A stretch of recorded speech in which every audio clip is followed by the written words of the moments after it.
Welcome back to another season preview on SJHL.ca and across the SJHL social media platforms. And of course, all of our season previews and all of our coaches' conversations are presented by the Saskatchewan Construction Safety Association. And today we are pleased to be joined by the head coach and the general manager of the Flin Flon Bombers, Mike Reagan. Mike, thanks so much for taking the time to join us today. Really appreciate it. How's it going? Yeah, always a pleasure. It's going pretty good. As we were mentioning there before the interview here, hockey school is really busy, and it's gearing me up for the season. So it's an exciting time here. I think we all hope that summer lasts a little bit longer, but it's good to be back. Frank. I mean, it is always good to be back at the rink for sure. And it's an exciting time around the Saskatchewan Junior Hockey League. Teams are getting ready for the start of the regular season, which begins on September 22nd. But before we start talking about this coming season, let's just reflect a little bit about last season. Another successful season for the Flin Flon Bombers, winning a division title, making it to the league final, unfortunately falling in the final to the Battleford's North Stars. But Mike, when you look back at last season, how do you reflect on the year for the Flin Flon Bombers? Well, you got to be happy. I mean, obviously, we're disappointed to lose in the finals again. And I mean, at the end of the day, when you get to a league final, you got to think of it as a success. And especially having a retool from the previous year. We lost obviously our 8 20-year-olds from the previous season that we lost in Game 7 to Estevan, and then we lost Lapointe and Kuzma that were eligible to return. So, I think that our scouting staff and our entire organization did a great job at getting back to the league final. Unfortunately for us, we ran into an unbelievable team in Battleford, and probably one of the top teams that has been in the SJHL in the last 20 years. So we keep seeming to run into some really good teams in the finals, and but we're just going to keep plugging away here. And, overall, after you sit back and reflect, I think we've got to be pretty happy with our season. For sure. And another thing I think as an organization and yourself must be pretty happy about is 11 players from last year's team earned commitments to post-secondary schools. Maybe just talk a little bit about what that means for both yourself and the organization to, help out your players make it to the next level. Well, when I started coaching, that was the number one mandate, was to try to move on as many players as we possibly could. And, Flin Flon's not always the easiest place to recruit.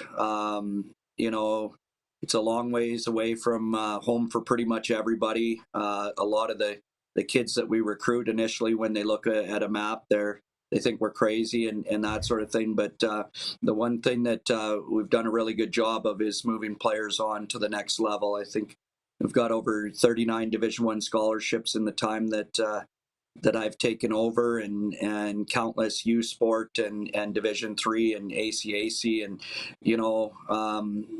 our organization's done a good job of that, and players want to play for teams that move players on. So I thought it was just really important for us as an organization to make that number one priority, and allowed us to recruit better players and have players want to come here. And I think it's just kind of a snowball effect from there, and that's how we've been able to build the teams that we have and have the success that we've had at moving players on. So it all kind of goes hand in hand. So we're happy with it. We're happy for our players. I think that's the main thing is you want to be a part of building a future for these young players. And I think if we can help them out in any way, this has a huge impact on the rest of their life. So, I think that our players that have paved the way in the past for our future and current players, I think they've done a tremendous job as well. So,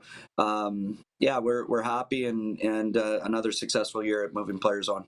Yeah, 100%. And with that success, though, moving into this coming season, you have a lot of graduating players moving on to the next level. Maybe let's just talk a little bit about your off season and what it was like, making transactions to fill out your roster for this season.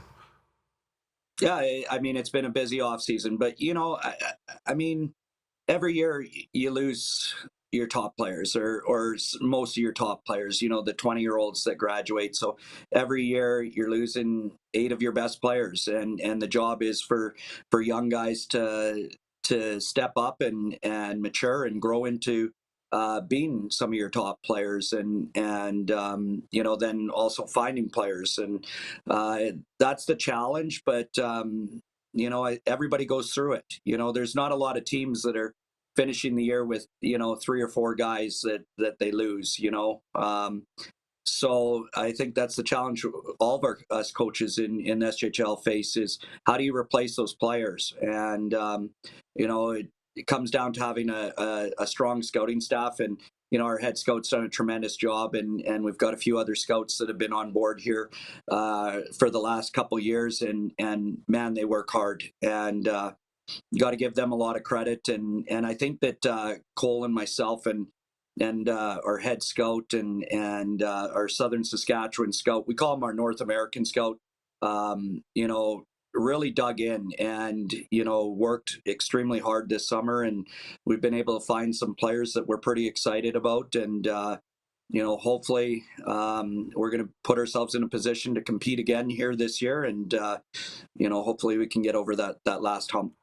Yeah, you touched on it. Obviously, having as much success as the Flin Flon Bombers has had during your tenure, obviously making numerous league finals, you're going to graduate a lot of players, you're going to have lots of turnover, but as a result, you're going to need to rely on your scouting staff to recruit new players. So let's talk a little bit about this incoming rookie class for the Flin Flon Bombers this year and what you expect from them. Tell us a little bit about them.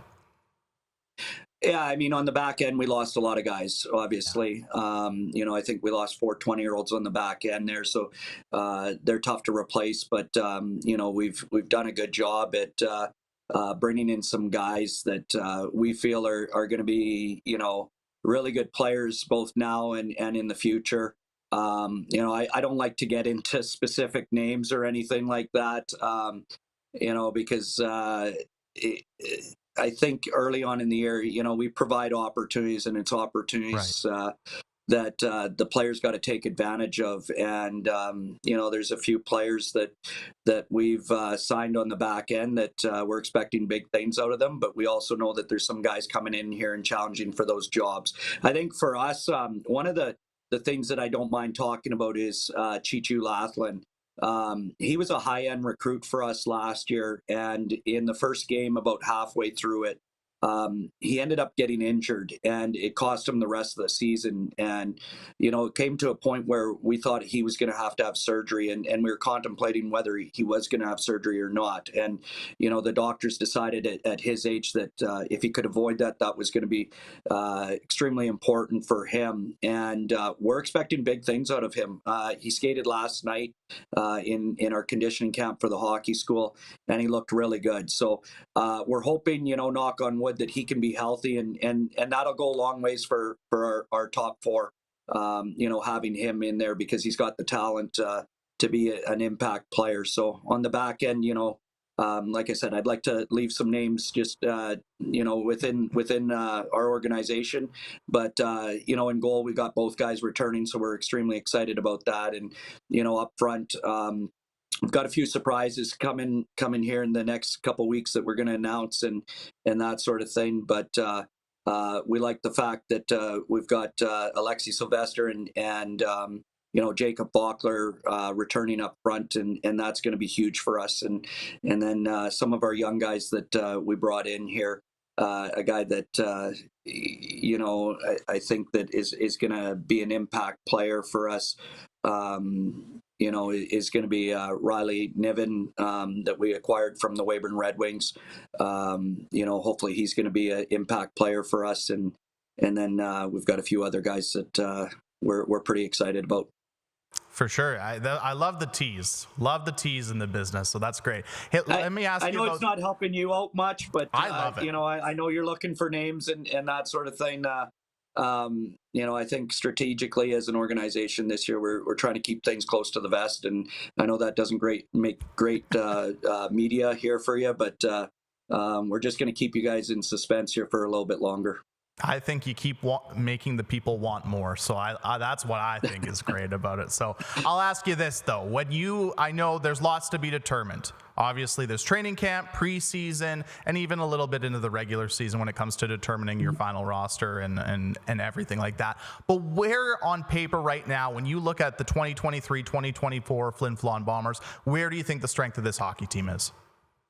Well, definitely in goal. With both guys returning, Laser gets us to the league final in his first season as a starter, and Kenny Marcourt did a heck of a job in the second half of the year and just really grew into the position, and we're really expecting him to push Laser. And the nice thing about it is they've got a great relationship, and they both understand that Laser as a 20-year-old going into his last year has been awesome when it comes to how we're going to handle the goaltending situation with Kenny. Obviously, Kenny now is 18 and he's got to play more games than he did last year. And we really think that we're going to have a 1A and a 1B. And, I think it's Kenny's job to push for more starts and Laser to make sure that, Kenny's not stealing those starts. And I think it's going to be a healthy competition.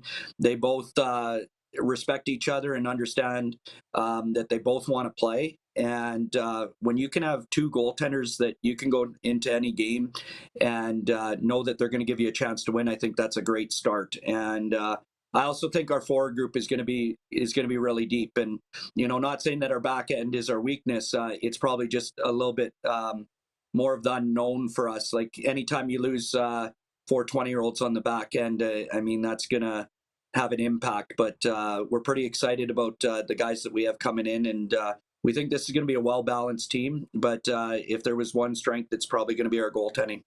And you know what, Mike, just chatting with you right now, and after chatting with you last year, I kind of get similar vibes where you guys have very high expectations once again in Flin Flon. I know during your time, you've made numerous league finals, but unable to get over the hump. Obviously, it sounds like this year it's, win or go home type of thing. Well, we're extremely motivated. It doesn't feel good, getting silver back-to-back years and 4 times in the last 6 years. We are extremely motivated. I think our organization, our staff, our board, our fans, we're hungry, and you hear about it all the time about, teams before they win, they've got to, feel some down moments or rough patches and that heartache. And, right now, our guys are fired up about last year, the returning guys, and we have a lot of work to do, just like everybody else. But this off season, we're extremely motivated, and we're hoping that we can put ourselves back in a really good position. There's a lot of hockey to be played, and by no means do we think it's going to be easy, but we're up for the challenge for sure. Well, Mike, as always, thank you so much for the time. We really appreciate it. And best of luck in the 2023-2024 SJHL season. Yeah, thanks very much. Looking forward to it.